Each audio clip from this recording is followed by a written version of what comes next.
Ladies and mostly gentlemen, today we're going to talk about encrypted files, and more specifically encrypted files in Battle for Azeroth. But before we get into all of that, I just want to thank the sponsor of this video, and that is my Twitch channel, twitch.tv/MrGM. If you want to check me out on streaming World of Warcraft, hopefully the Shadowlands Alpha sooner rather than later over on twitch.tv/MrGM. Right, so encrypted files in World of Warcraft. So over the last couple of years, they've been encrypting files in WoW, basically either to hide like story stuff or different models, different mounts, different store items, pre-order bonuses or BlizzCon stuff. And yeah, so here is a comprehensive list by the guys over at wow.tools. If you want to use wow.tools, it's a great website for just digging into the WoW files and kind of seeing how everything works. It's a pretty great site. So if you do want to check that out, link is in the description below this video.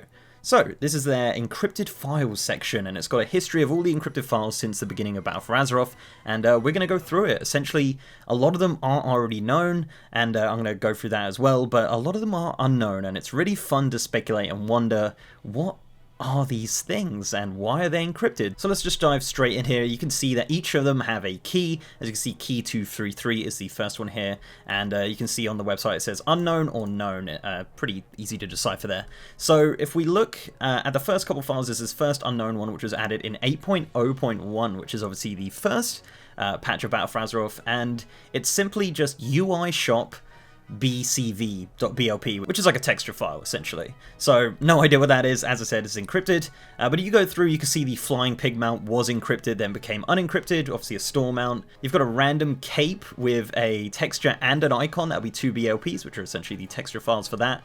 Then you got the Solarian Dreamer mount, which is obviously a store mount. You have the Vulpine Familiar mount. Yes, there was a lot of store mounts in Battle for Azeroth. Alliance and Horde fireworks. Then there's cinematics as well. They do encrypt cinematics, as you can see here, AVI files and whatnot. And then we have the Obsidian Worldbreaker and the little Nefarian Pet, once again, being a part of the anniversary event. And the files for that were added in 8.1.5, but I don't think it was activated until a lot later on, which is why they encrypted it. Then you have the baby Alpaca Pet, and then we have something actually kind of interesting. So this was added in 8.1.5, and basically the way that they kind of decipher what these things are is obviously looking at the files that they have. So as you can see, an M2 file here, this is a model file, and BLP files being the texture files, as I said before.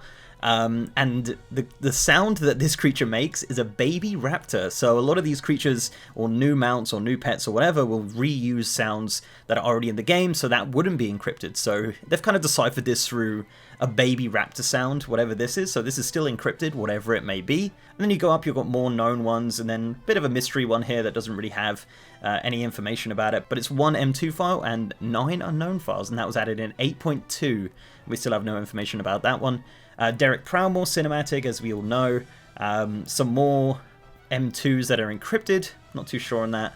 But as we go up, it does get interesting. Trust me, it's not just like random stuff. There is a lot of speculation to be had here, so apologies. But you can see the BlizzCon Murloc pets, as you can see. The Alabaster Mountains again. And then BlizzCon Wendigo Transmog set. You can see all of the files there for all the different helms and stuff like that. The different shapes for all the different races. And more little areas, a Rat Mount, the Crossroads Cinematic, the Ashara Kill Cinematic, etc. The War campaign was completely encrypted until the actual patch day.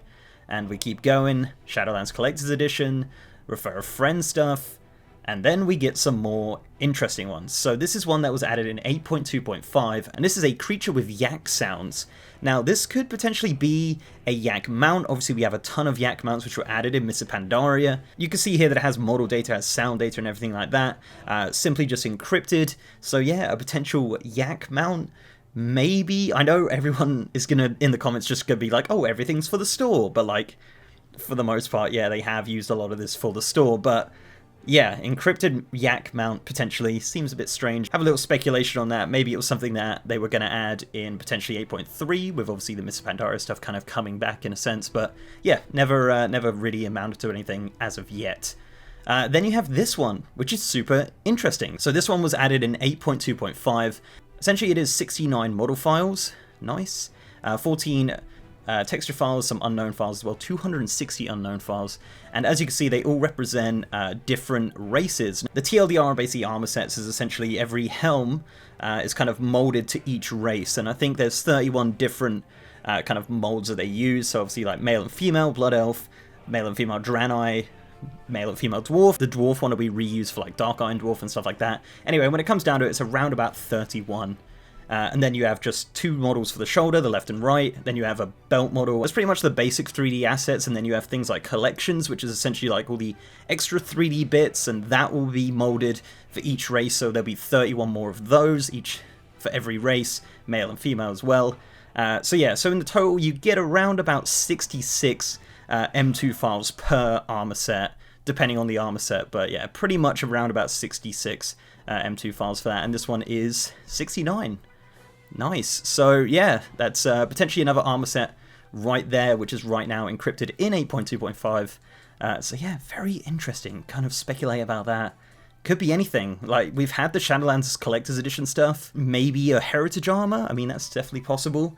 Or some sort of store armor set, which we've never really had, I don't think. So yeah, definitely an interesting one. Then you got the Winter Veil stuff, and you have another creature, and this creature contains monkey sounds. Yep, monkey sounds. So maybe a monkey mount, or a monkey pet, or a monkey, just a NPC. This was added in 8.3, currently still encrypted. Yeah, so monkey sounds or pets, kind of weird. Not really sure what that would be linked to. Again, if you have a theory, do let me know in the comment section. I'd be very curious about that. We have the Death Knight scenario, which was encrypted for the longest time, and it was a good moment to see that come back, and then, you know, it ended up how it is. Then you have this one, a Gron mount with a big question mark. So, yeah, this could be a potential Gron mount for Warlords of Draenor. So, not really sure why they would do that. Obviously, they've had the Time Walking Warlords of Draenor mounts, so it's not going to be any of those. I don't see any more content being related to Draenor, but I don't know. I mean, the other thing could be that it's a creature that uses the same sounds as a Gron, but isn't actually a Gron, or something from the Shadowlands that's dead. I don't even know, but yeah, there's another little theory and a bit of a big question mark next to that on a Gron mount. Yeah, a bit strange. Then we have a Tiger mount. A Tiger mount, yeah. Been a long time since we've seen a Tiger mount in the game files, but yeah, there is one M2 there and a 9 unknown files for that. So again, added in 8.3 along with the Gron mount. So Tiger mount and Gron, try to make a connection there with the monkey. Your guess is as good as mine. I have absolutely no idea on that one. Then we see a ton of files here, and this is yet another item set. 66 files, as I said before, was the number for an item set. This is 66.m2s, 15 BLPs, so pretty much the correct amount of files for a complete armor set for every single race. Added in 8.3, potentially a counterpart to the one which was added in 8.2.5, maybe a Horde and Alliance variant, not really sure on that. Could be another Heritage armor. Again, not 100%, but yeah, 2 encrypted armor sets in the game files as of right now, and we have absolutely no idea what they are, so I would love to hear your speculations. That's a pretty big one. Armor sets are one thing that we've never seen on the store, so I'm hoping, crossing my fingers, it's not something that's going to come to the store. Please, I want to see this in-game in some sort of fashion. But yeah, then you have just like the Rathian cinematics and stuff like that, then the N'Zoth End cinematic, which you know is the best cinematic ever made. So that's pretty much it, guys. That is just a little scroll through the whole list of BFA encrypted files. Now, obviously, I couldn't show you guys anything, unfortunately, but it definitely gets your head ticking. You see some of these things like a Tiger mount, armor sets, Gron mount. Like, why is this encrypted? Why is it in the files? What could it possibly be linked to? And I'd love to hear your guys' theories. I really, really would. And I think that's kind of the whole point of this video, just putting it out there, letting you guys just kind of think about it and put out your great theories in the comment sections. I'd love to see what you guys come up with, especially that Tiger mount and the monkey one. I would love to see a monkey mount, but it's more than likely going to be a pet, because I don't think we've ever seen a monkey mount as of right now. But yeah, before I go, I'd like to give a massive shout out to my amazing patrons, YouTube channel members, and Twitch subs. You guys are awesome. If you'd like to support the channel in any of those ways, links are down below. So leave a like on this video, guys, if you liked it, and subscribe if you haven't. Also got a partner Discord channel with over 3,000 members. And as I said, I'm streaming on twitch.tv/MrGM, streaming World of Warcraft every single day over on twitch.tv/MrGM. Very much appreciate if you come over and follow. It'd be really cool for you to hang out and yeah, speculate on these encrypted files. So yeah, with that, guys, I'll see you next time.